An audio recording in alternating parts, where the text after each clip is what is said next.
Beware Maria. Maria talks about life, talks about people, talks about literature, about music, about art, about earth, about a lot of things that have relation between them or no relation at all. Maria likes talking, so she found a place to do it. I hope you are well today. Beware. So today we're here with Matthias Kispert, who is an artist, composer, and educator. Matthias, how do you feel with all three? How do I deal with all three? Yes, you are three things, like the Trinity. You're artist, you're composer, you're an educator. I think for people who work creatively, that's a lot of the time. That's just part of the way that you live. That you kind of end up doing many different things, either simultaneously or in succession, or a mix of both.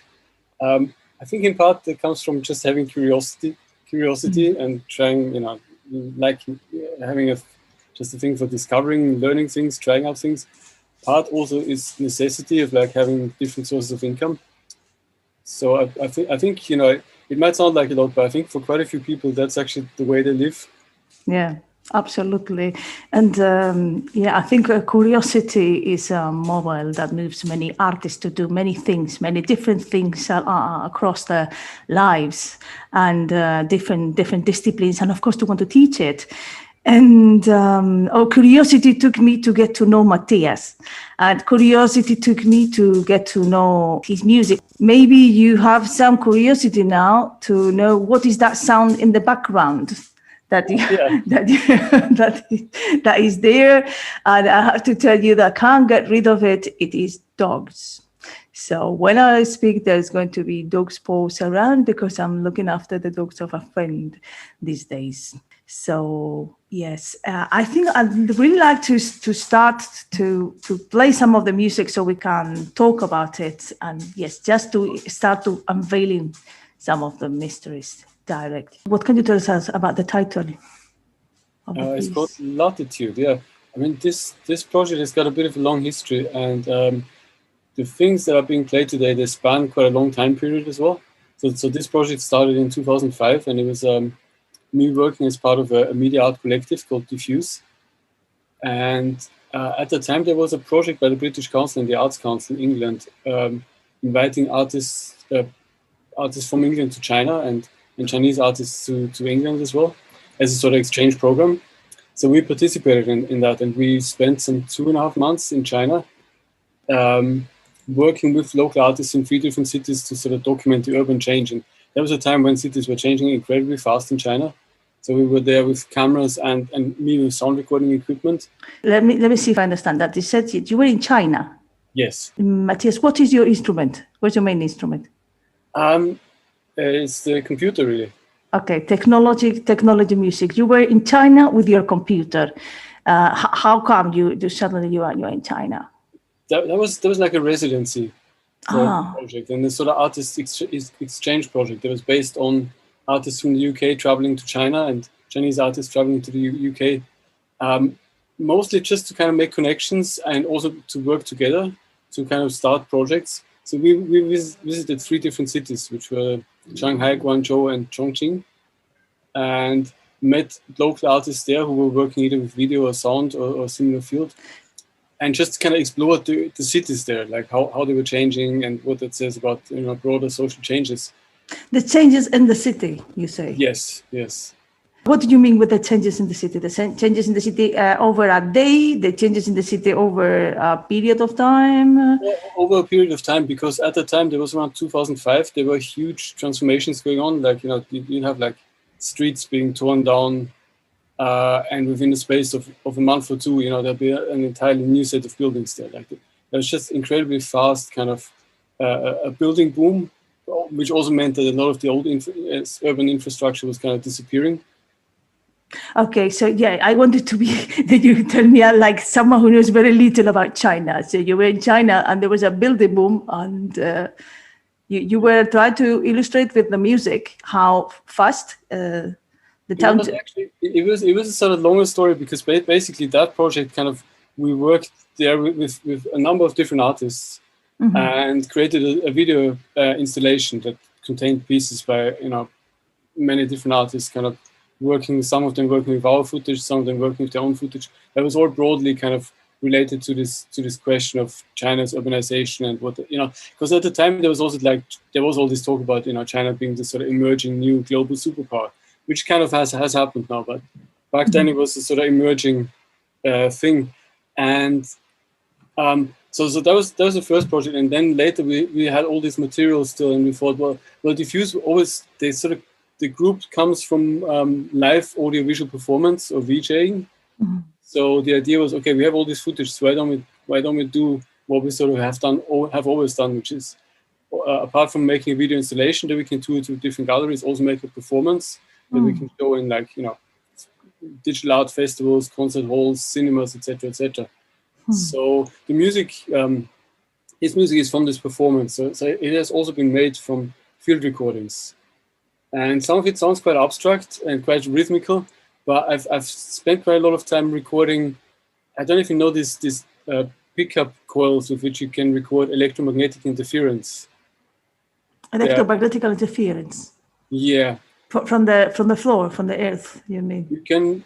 It's more like from electric equipment. So you put them next to a screen, or if you travel on like a tube on an underground railway, or various other bits of electronic equipment you can find like in the city. You can put them next to that, and you get all sorts of weird hums and buzzes and glitches. So I've used quite a lot of those sounds as a sort of substitute for, what other people might do with like a modular synthesizer. Sounds great. And did you cooperate with musicians from many nationalities in that project? It was, at the time we were mostly working with Chinese sound artists, and what was really popular, at least among those who we were working with, was one noise music and the other one was field recording. So a lot of the work that was done was kind of just based on field recording, which is more like a documentary thing, going around cities, recording interesting moments. So I did quite a lot of that as well. But then with the project that we're going to play now, so the initial project was more about documenting the city and reflecting on that. With the second iteration, as it were, it became more abstract again. It sort of became more about how do you arrange it as a performance that has a kind of story and a rhythm, but that's very much based on more of a musical structure. Like a city symphony film, which is a popular genre in a certain art house cinema circles. City symphony. Let's play it, and then we talk a bit more about it. Okay.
Слушай.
Matthias, how many musicians participate in this one? I mean, in the end, this was just me working on this piece. It was all, it was all made on a computer. It was made for live performance. So basically, what I've done is I've constructed a number of different loops that I then have sort of at my fingertips with different buttons and faders and various effects that I can then, mix up in relation to what's happening with the visuals in a performance like that. Cool. But this is more of like a mixed down version. So this is sort of. Yeah. Did you get to work or cooperate with Chinese people? Yeah, that was more like in the first stage of the project, which was the video installation. And particularly while being in China, I spent quite a lot of time just kind of exploring cities with different artists and sound artists that were living in those places. So it was very interesting to sort of see this difference in perspective as well between me as a visitor and them as the local inhabitants who know the place very well. So that gives you the opportunity to get to know the place from a different perspective. It was really fascinating, yeah. Also the fact that at the time there were very few people speaking English. I mean, obviously the people I spent time with, they did, but they did speak English with you. Yes, but still I had to pick up quite a bit of Mandarin in the end to just be able to order food, etc., in restaurants. Did you learn any Chinese? I did, yeah. A little bit. What was the performance about? Were they dancers at the same time, or? It was all just digital media. So it was like, big video projections, and most of the time using several screens and several layers of screens. So it really was about filling the space with light. But at the same time, it was kind of based on documentary footage. So it was a sort of mix between abstract and concrete.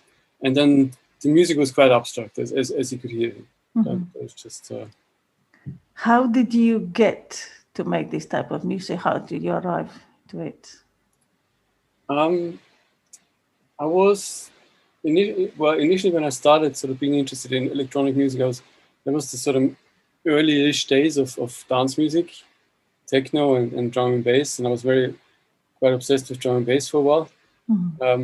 Then I got to study with a number of sound artists, which on a course that was originally called sound design, which is more like commercial sound. It's actually run by a group of sound artists with quite a long history of doing exhibitions and compositions, etc., etc. So that really opened my mind to kind of different sonic textures.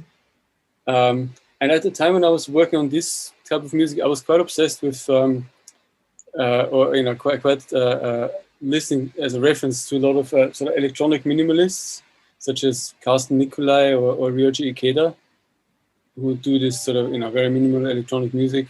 So that was an influence, but then obviously the music I was making was all based on field recordings. So I think it's always a little bit more dirty, the sounds, a little it's not completely minimal. It uses kind of minimalist, quite minimal structures, but there's always a bit of sort of richer texture around them, I think. What about the second piece? Yeah, that piece was a piece that I did as part of a sound and music project. Sound and Music is an organization in the UK that supports sound artists and contemporary composers. And they have this scheme that's called Portfolio. I'm not sure if it still exists, that allows composers to kind of experiment and try out things and create something that's a bit of a serious work. And for me, I was very interested in working with voice because, you know, as can be heard from the previous piece, I was very much focused on working on my computer. This is all like, you know, field recordings, spending ages, long hours processing, rearranging, cutting them up, you know, splicing and creating something new from them.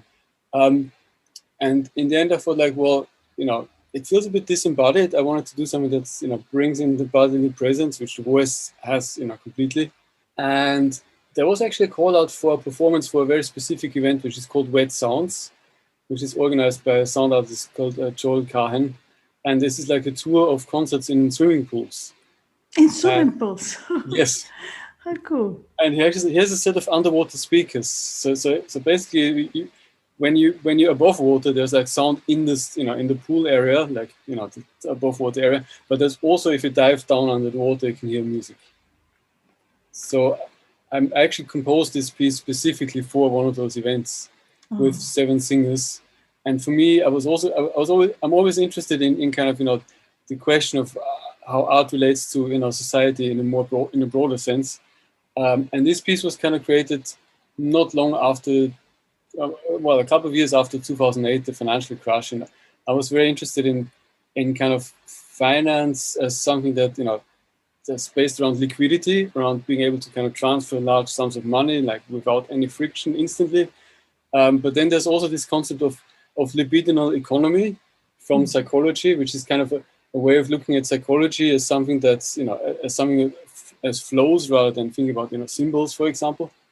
With libidinal economy, you take it much more abstract and you think about psychology as something, just connections that appear, flows that appear. Like if you're in a crowd of people and you know, people start to run, then maybe this kind of catches on you and you think, oh, there must be something happening. Do I have to run as well?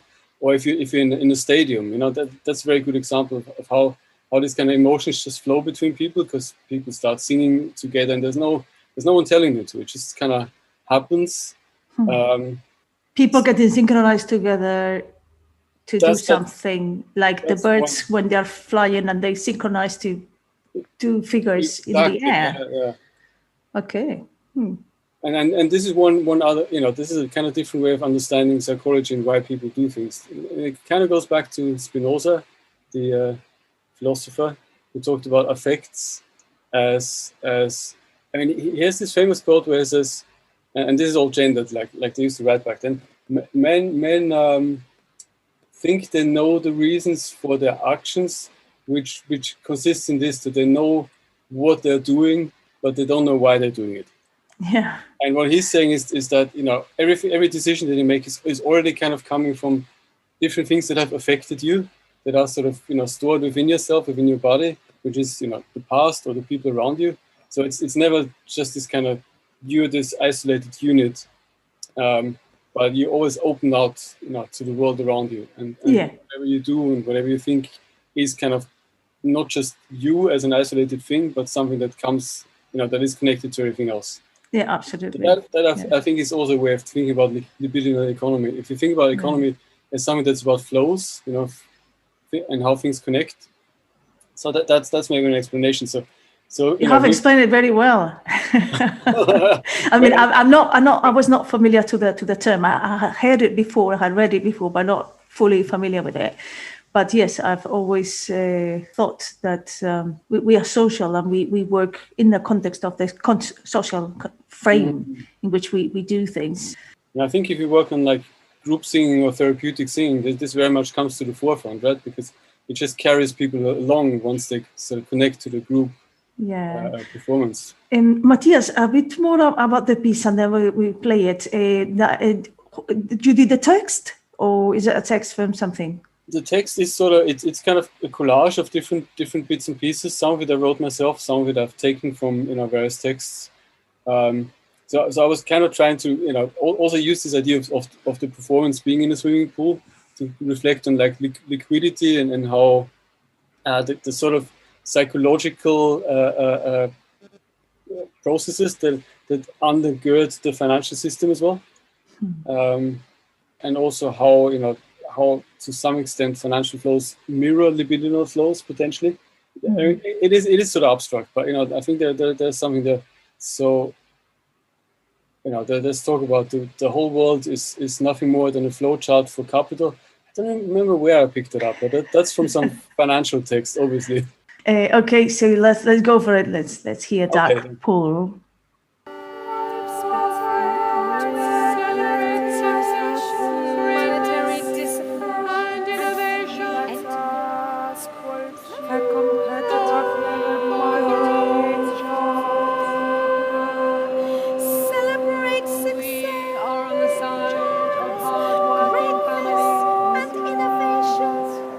You are walking in the middle of a desert.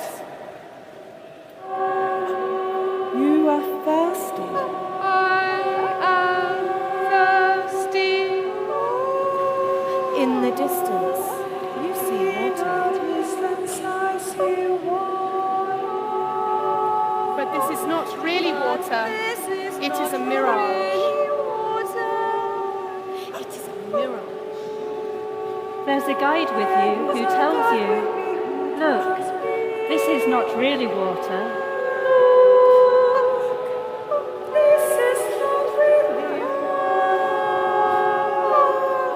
Temptation to go there is always there because you are so thirsty.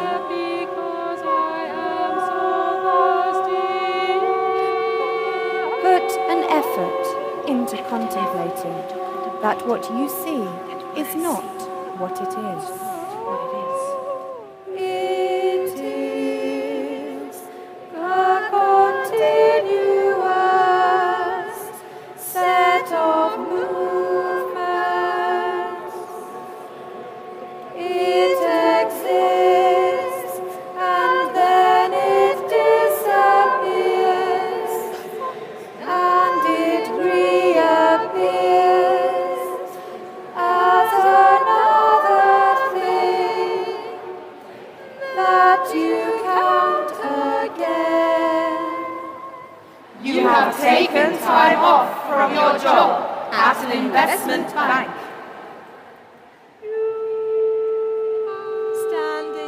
You are standing at the summit of a mountain. The air is clear, free. A beautiful landscape stretches into the distance. The whole world is nothing more than a flotation floating like a leaf. Is nothing more than a flotation for Catholic sliding on. Is nothing than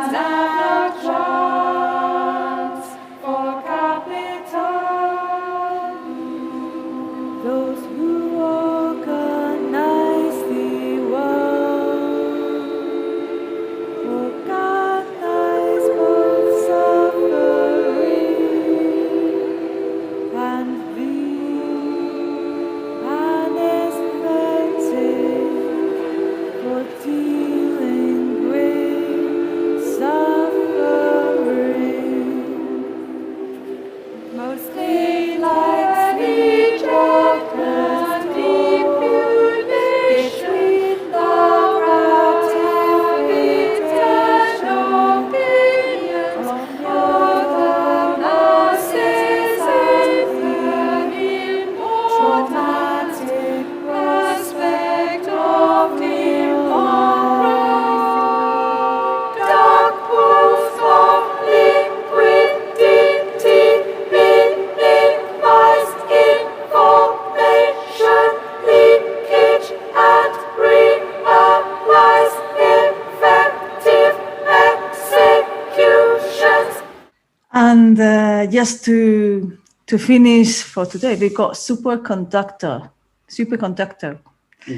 What can you tell us about it?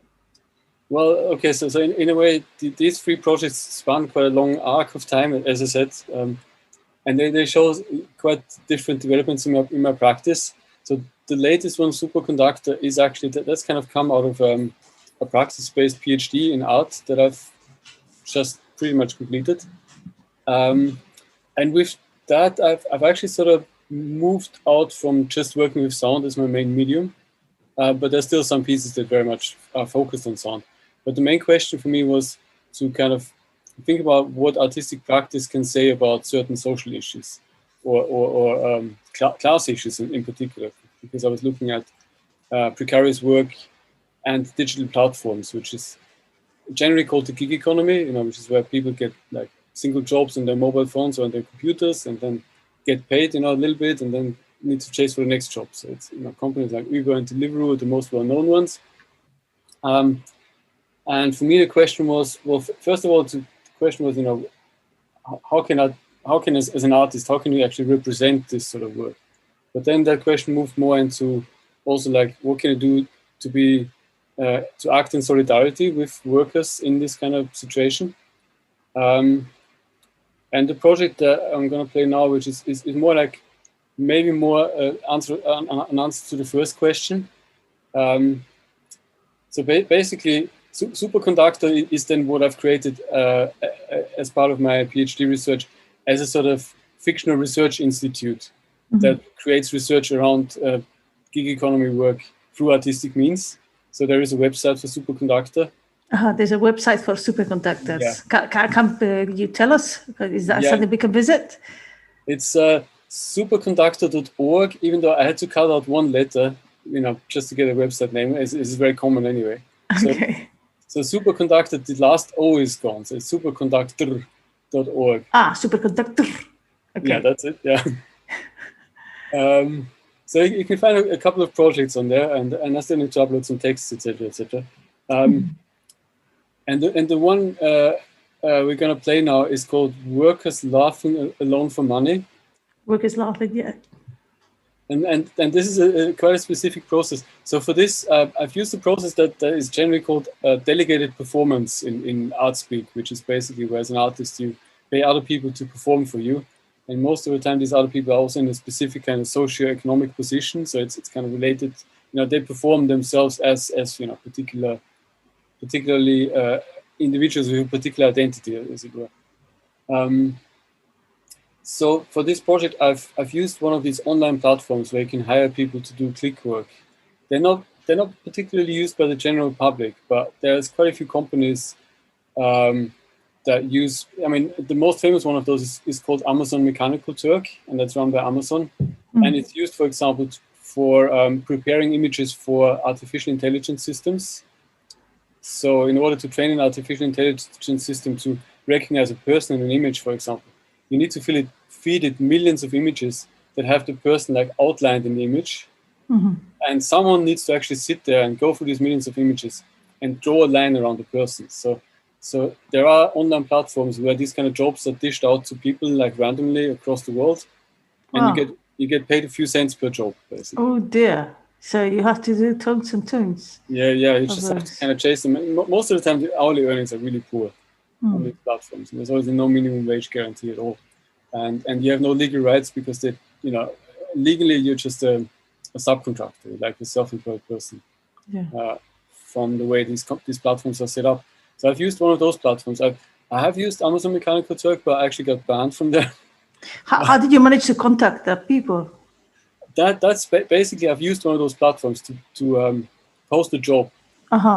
So I've used a platform called Microworkers, and I've posted a job that simply said, please send me a recording of you laughing for 1 minute, and I will pay you $1 for it. And obviously I also said it's for an art project and it's going to be publicized, etc., etc. So I just put out this job, and I got, and you can also send a maximum limit of how many responses you want. I said 30, I think. And it only took a couple of hours, and I had 30 bits of random laughter in my inbox. Matthias, we are going to end with the piece. So thank you very much, Matthias. Thank you for having me. Bye-bye, Matthias. Bye-bye, everybody. Have a good day.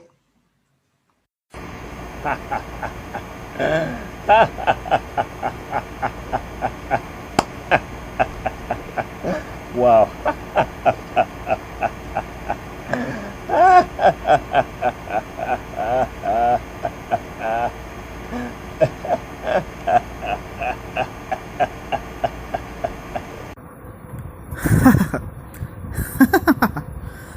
Ha ha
ha ha ha!